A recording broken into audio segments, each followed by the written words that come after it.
Salut les amis. Allez, il y avait un petit moment que j'avais pas fait une petite vidéo sur le parc des lapins.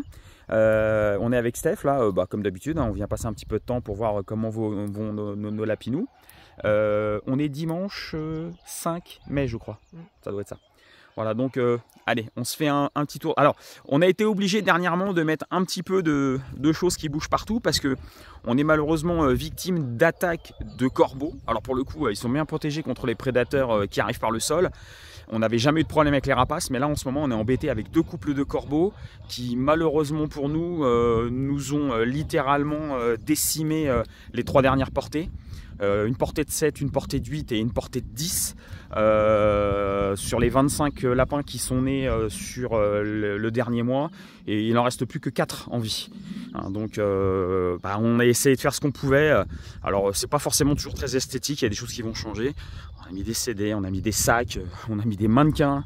Malheureusement, malgré tout ça, voilà. Alors je sais pas si on arrivera à le voir, il y en a encore un qui vole là-bas. Il vole, il tourne. Et hier, en l'espace de un quart d'heure, ils avaient à nouveau réattaqué un petit. Donc il pique dessus, il les tue et puis il les mange où il les emmène. Voilà, donc on est un petit peu embêté avec ça. Donc là, on est en train de voir pour mettre des cages spécifiques pour piéger les corbeaux. Et puis voilà, on a essayé de faire ce qu'on pouvait au niveau du parc. Pour que les lapins soient tranquilles. Alors bon, les adultes ne sont pas embêtés, hein, parce que bon, on peut voir, ils sont plutôt détendus les adultes. Ils font plus ou moins la sieste au soleil. Là, on a un petit rayon de soleil aujourd'hui, donc ils en profitent. Et donc il y en a de cachés un peu partout, parce que là sur le parc, ils sont à peu près 60. Mais bon, ils ont de quoi bien se cacher partout. On a fait ce qu'il faut.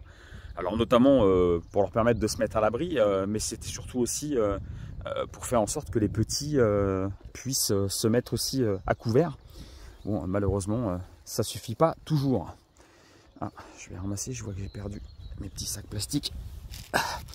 Voilà, puisque on a rebouclé tout à l'heure, justement, des lapins qu'on a rattrapés dans le parc, qui étaient nés dans le parc. Donc qu'on a voulu boucler avec des boucles de couleurs différentes pour nous permettre de les reconnaître. Alors pour ceux qui nous suivent un petit peu, quand vous voyez des lapins avec une boucle rose, vous savez que c'est une femelle. Avec une boucle bleue, c'est un mâle. Et dorénavant, avec une boucle verte, c'est une femelle qui est née dans le parc. Voilà. Donc là, on est fin de matinée, petit soleil. Ils ont mangé. Donc là, on peut voir, ils sont plutôt détendus. Il y en a encore quelques-uns qui cassent la croûte là. Choco, il est où Choco, chérie? Ah oui, Choco, il est là. Alors Choco, celui-ci là, c'est un des chouchous de Steph. Alors Choco, lui, il est né dans le parc.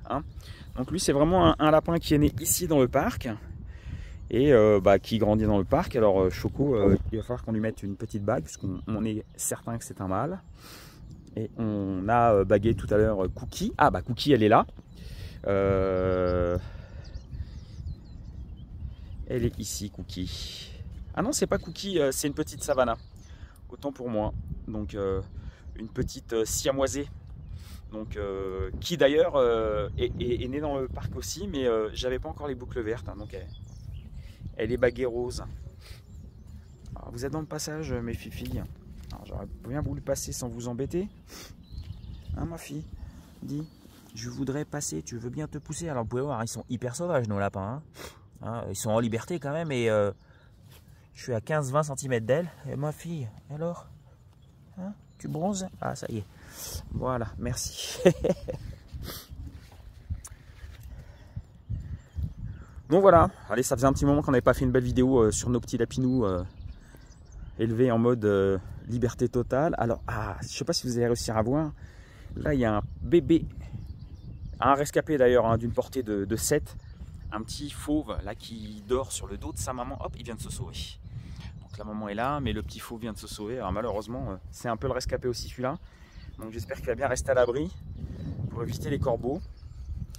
Là on attend des cages. Puis bon, j'ai trouvé un tuto. Là je vais essayer d'en monter une aussi. Qu'est-ce qu'il y a, ma fifi? Donc voilà. Petit tour du parc. Voilà. Vous voyez, il y en a partout, sous les palettes, ils se cachent partout.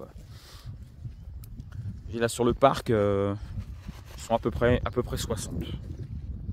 Voilà, en liberté. Et là, il y a plusieurs portées qui sont en cours, hein. Il y a des terriers un peu partout, avec des femelles qu'on a vu aller remplir les nids. Donc bon, il y a forcément plusieurs portées qui sont en cours. Encore une fois, dans l'idée de les élever comme ça en liberté, la gestion de la reproduction est un peu plus compliquée, puisque finalement ils font un peu comme ils veulent, hein, en faisant des terriers. Alors dans les buts, quand ce sont des trous qui sont faits en hauteur, bah, on les rebouche. Et là par exemple, alors je vais vous montrer très concrètement, là c'est un terrier, voilà, c'est un terrier qui a été fait par une femelle, mais qui est rebouché partiellement à chaque fois, ce qui veut dire qu'il y a très probablement des petits à l'intérieur, hein, parce que quand elles font des petits dans les terriers, elles vont leur donner à manger 2 fois par jour, et ensuite eh bien elles rebouchent partiellement l'entrée du terrier pour que les petits soient à l'abri des prédateurs.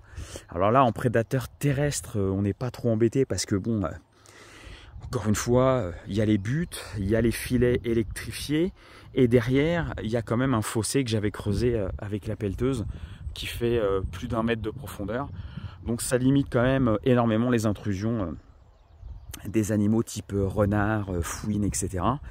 Mais là, malheureusement, je n'ai pas prévu les attaques par le ciel. Alors on surveillait les rapaces, mais ils sont jamais venus en attaque sur le parc. Mais par contre là, c'est les corbeaux qui ont décidé de faire des siennes. Et là pour le coup, ils font beaucoup de dégâts. Voilà, allez, c'était la petite vidéo sur le parc d'élevage de nos lapinous en liberté, les petits lapins des Igonins.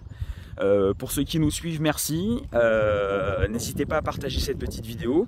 Encore une fois, vous pouvez regarder, hein, même sur YouTube, et vous pourrez voir que ce type d'élevage, c'est quand même relativement unique, hein. Donc c'est un petit peu un plaisir, et aussi on est un petit peu fiers de pouvoir montrer qu'il est possible de les élever en liberté comme ça. C'est sûr que il y a une production qui est un peu moins importante, enfin beaucoup moins importante même, puisque la perte est beaucoup plus importante. Mais par contre, voilà, on peut constater qu'on est sur un bien-être animal. Voilà. Alors pour ceux qui se poseraient des questions, pourquoi il y a des touffes comme ça partout, c'est de la laine de mouton qu'on avait réintégré un petit peu à droite à gauche, parce que on s'est rendu compte que les femelles finalement aimaient bien en récupérer pour aller faire leur nid. Voilà, donc du coup il y a un petit peu de laine de mouton un peu partout, et donc ça permet aux femelles d'aller tapisser un peu plus facilement leur nid. Voilà. Bon, allez les gars, les amis, je vous souhaite une bonne fin de journée. Merci de nous suivre sur la chaîne Ici Tout Commence. Merci de partager cette vidéo. Et puis voilà, merci aux amoureux des lapinous de nous suivre. Pour ceux qui aiment les lapins dans toutes leurs formes, hein, que ce soit en lapin de compagnie, que ce soit en lapin de consommation. Moi j'aime bien prouver aux gens qu'on peut faire du lapin de consommation, mais apporter un bien-être animal plutôt sympathique. Voilà, on peut les élever plusieurs mois comme ça, et puis c'est quand même nettement mieux pour eux que d'être élevés dans un clapier en béton. Voilà. Allez, salut les amis, à bientôt, ciao.